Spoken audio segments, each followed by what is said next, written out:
Si tu es dans cette vidéo, c'est sûrement que quand tu fais un beau croquis, et bah après quand tu encres, c'est nul. Si c'est le cas, tu es tombé dans la meilleure vidéo possible. Parce que dans cette vidéo, je vais te donner les 3 meilleures astuces pour avoir un ancrage de pro. Pour vraiment avoir un super bel ancrage. Donc avant de commencer la vidéo, je tenais à préciser que je ne suis pas un professionnel du dessin, que je n'ai pas fait des études dans le dessin, mais je vais juste vous donner des astuces que pour moi, ça me fait de faire de meilleurs ancrages et que si vous les appliquez, vous ferez sûrement de bien meilleurs ancrages.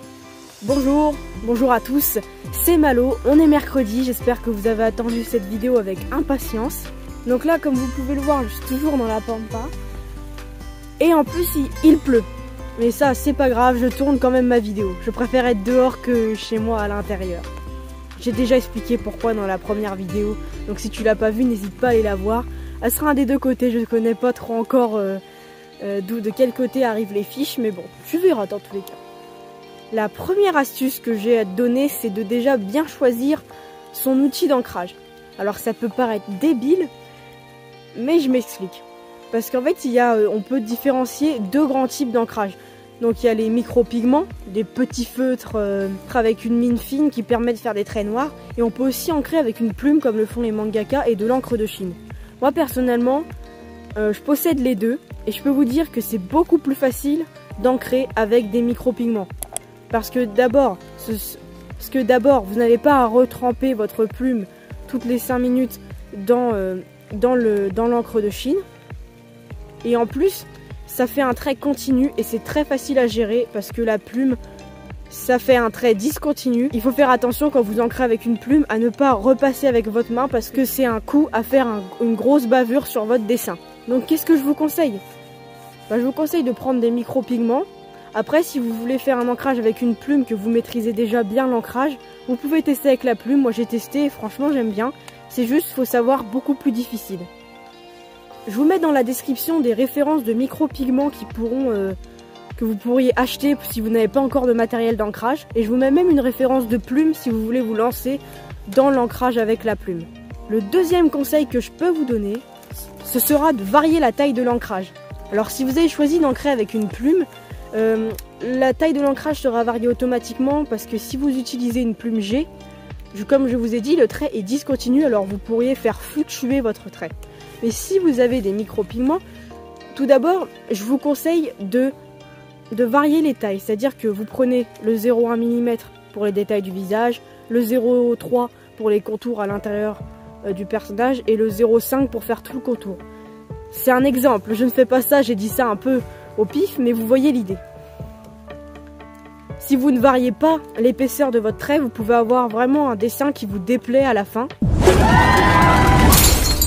Alors que si vous variez bien votre trait, vous allez déjà avoir un ancrage qui a l'air beaucoup plus travaillé et qui est beaucoup plus beau. Le troisième conseil que je peux te donner est celui-là vraiment très important. Pourtant, c'est vraiment l'air d'être le plus simple. C'est tout simplement de prendre votre temps. Moi avant, quand je faisais des ancrages, je me précipitais trop. Alors qu'il faut vraiment prendre son temps. Je sais que vous allez me dire que c'est bateau, qu'on sait déjà, mais vraiment essayez de prendre vraiment votre temps sur un ancrage et vous verrez la grosse différence.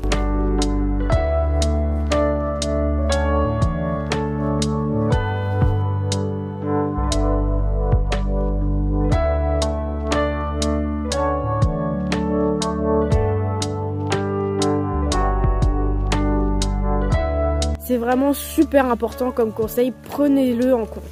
Et maintenant, pour votre plus grand plaisir, je vais vous donner 2 astuces bonus pour un peu vous faciliter la tâche quand vous ancrez. La première astuce, c'est de retenir votre respiration quand vous faites un trait. En retenant votre respiration, vous allez faire des traits beaucoup plus droits et beaucoup plus précis. La deuxième astuce pratique que j'aurai à vous donner, c'est de tourner votre feuille au fur et à mesure que vous ancrez. Je m'explique. En fait, quand vous voulez faire un trait qui n'est pas dans le sens de votre main, c'est-à-dire un peu à la diagonale, vous allez tourner votre feuille pour que ce soit dans le bon sens. Si vous commencez à faire des traits dans tous les sens, vos traits seront beaucoup moins précis et beaucoup moins beaux, alors que si vous tournez votre feuille, ce sera beaucoup plus naturel de faire des beaux traits. Voilà, c'était mes conseils, j'espère qu'ils vont beaucoup vous aider. C'est des conseils vraiment simples, mais je vous assure que si vous les appliquez, vous allez vraiment avoir un gros changement sur vos ancrages. Si même avec ces conseils, vous n'arrivez pas à ancrer bien, ça vient peut-être du croquis, peut-être que vous avez besoin d'entraînement, ça devient peut-être de plein d'autres paramètres. Alors, si c'est votre cas, dites-le moi en commentaire. Non. Ou alors, si c'est votre cas, abonnez-vous, parce que je vais faire plein de vidéos pour vous améliorer en dessin. Et franchement, il y aura vraiment plein de tutos, vous allez pouvoir trouver votre bonheur. Alors pour finir, je dirais, soyez indulgents avec moi, c'est que ma deuxième vidéo, peut-être que je suis pas à l'aise, que j'ai pas une belle éloquence, mais je vais essayer de m'améliorer avec le temps et de toujours progresser. Sur ce, à la prochaine, je vous donne rendez-vous samedi soir à 19 h, et sur ce, dessinez bien, c'est très important.